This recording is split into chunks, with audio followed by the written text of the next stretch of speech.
Welcome to Coruzant Technologies, home of the Digital Executive Podcast. Welcome to the Digital Executive. Today's guest is Mike Pace. Mike Pace is the Senior Channel Sales and Marketing Manager at Contour Design. For over 10 years, Mike has been a major factor at Contour Design, one of the leaders in the corporate ergonomics space. His sales and marketing background, combined with his passion for helping people, makes him a natural fit in the industry. He has helped successfully launch over 30 ergonomic products into the corporate B2B space and strives to make a positive impact on office workers' health and well-being daily. He currently holds a CAS ergonomic certification and is always looking for new ways to spread the gospel of ergonomics to business and industry leaders alike. Well, good afternoon, Mike. Welcome to the show. Well, thank you for having me, Brian. Really excited to be here. Thank you so much for being here. I do appreciate it. I know people that take time out of their day to get on a podcast isn't necessarily the first thing they want to do when they get out of bed in the morning, but I do appreciate that. Mike, thanks again. And we're going to just jump right into the questions here. Let's talk about your career in marketing, digital communication, now the Senior Channel Sales and Marketing Manager at Contour Design. Could you share with our audience the secret to your career growth and what inspires you? Absolutely, Brian. I hate the cliches of hard work, effort, and dedication, but in a way they are true. But I don't mean in like a corporate head down, churn out more productivity sense. Sure, it's important and a great way to start to move up the ladder, but the really tough thing to do is to put in the work on yourself. Don't put yourself in a bubble. Take a step back, analyze your workflow, skill set, knowledge base, every element of you as a professional, and look for blind spots. When you find those blind spots, create an action plan on how to address them. What skills am I missing? Is there some element of this role I don't know enough about? Everyone with career ambitions wants to learn more about what they need to do to complete their job, right?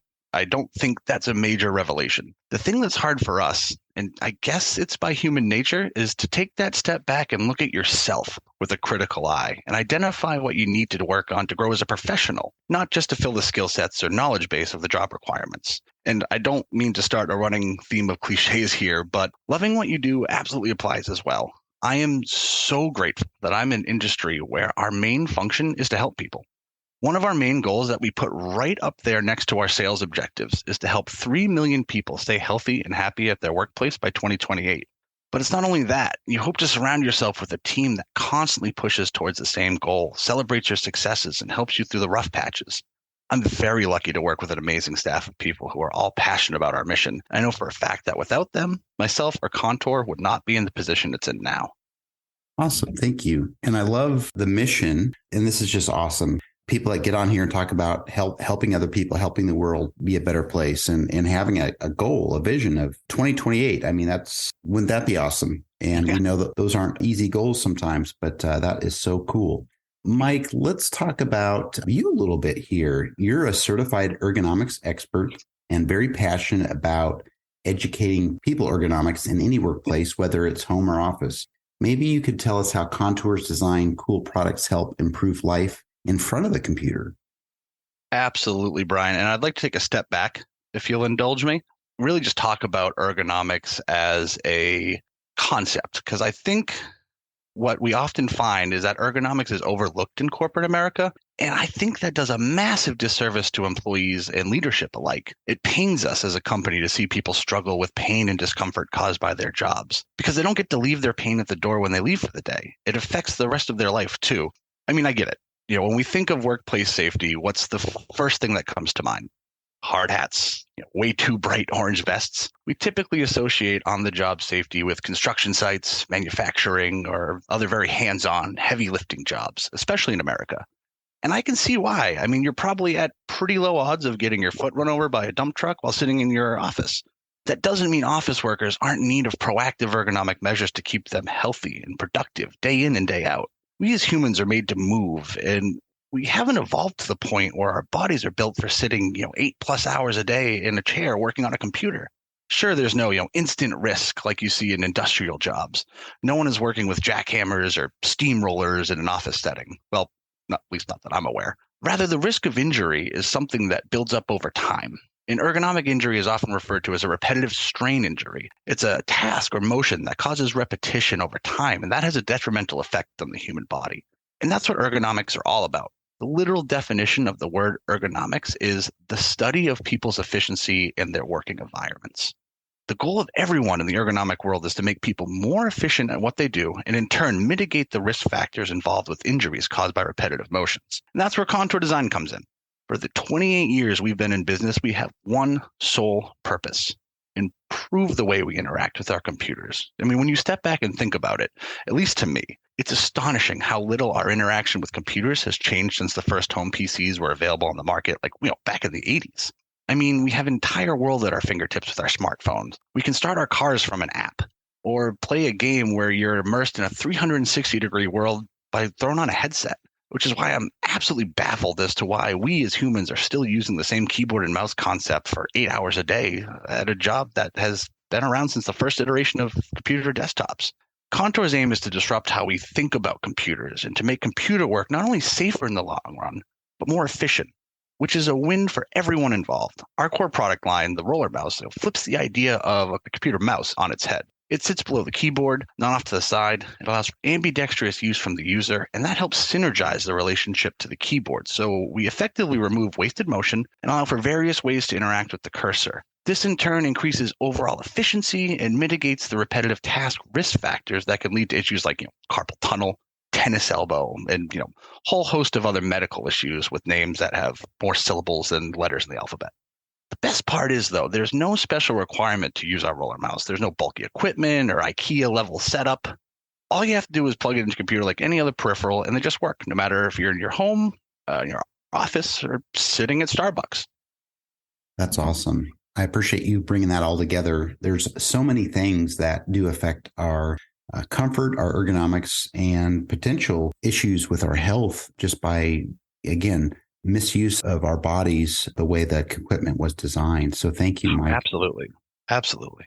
Mike, are you leveraging any new or emerging technologies in your business? And we ask that because we're a technology platform. Right. And if you're not, that's fine. Maybe there's a cool tool or app you found useful you could share with us.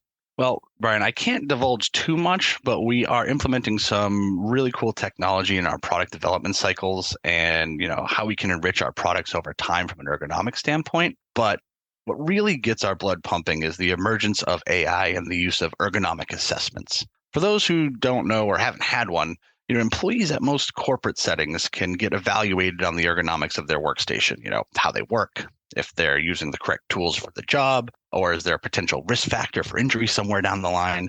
Usually someone comes to your desk, pokes, prods, measures everything and watches you work for a while, which can be time consuming and sometimes kind of an awkward affair. What we're seeing with AI, especially in combination with smartphones, is that we're headed towards a future where you can take a few snapshots of your workstation, take a short video of two of you working, and AI can process all that spatial and movement data and tell you what you need to adjust, how to set up your chair, what tools you need to be more ergonomic, and so on. And I'm not a huge fan of the idea of AI replacing human jobs, trust me. But this technology will make ergonomic assessments so much more accessible and cost-effective, which means everyone will have access, no matter where they are, to information and training on how to best protect themselves from ergonomic risk factors.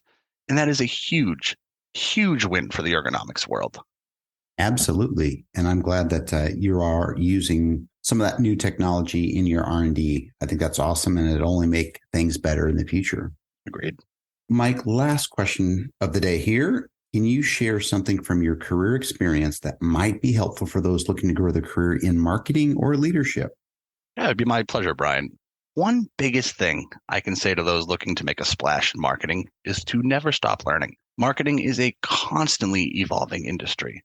Now, while the principles are largely intact from my schooling days, the methods and technology look ancient, and I'm in my mid-30s. If you want to stay ahead of the curve in marketing, you need to be able to be an early adopter of new platforms and technologies, because as soon as you stop learning, you're going to start to fall behind. I mean, we're seeing it in real time. The evolution of marketing, thanks to AI and tools like ChatGPT. If you're not utilizing these tools in some way right now, you're already behind. And when it comes to leadership, my philosophy is to always lead from the rear. While it's important to set up the strategic initiatives from a leadership standpoint, I've always believed when it comes to tactical execution, a leader is best served in a supporting role, making sure your employees have the right tools for the job. If they hit a roadblock or stumble, you're there to support them in getting back on track. Let them shine when they accomplish something. Don't steal the limelight. It sounds simple, But, I've worked with some glory hogs before, and while it may have gotten some brownie points in the short term, the long term, it built distrust in leadership, and it led to an unhappy and unproductive team. I know it's easier and less work to just create a plan, write a script, tell people to execute it. But in the long run, if you do the work to build that trust with your team, support them in their job functions, and let them grow and flourish, not just as employees at your company, but as professionals, you as a leader and the company as a whole will reap the benefits tenfold. That's awesome. Thank you again for sharing that. We do have a lot of leaders, a lot of marketers. We've got all types in our audience. And again, these little gems that we pull out and our audience can use for their application and their life's journey, their career's journey is just amazing. So thank you again, Mike. Of course. Mike, it was a pleasure having you on today, and I look forward to speaking with you real soon. Brian, the pleasure is all mine. Thank you so much for having me today. Bye for now.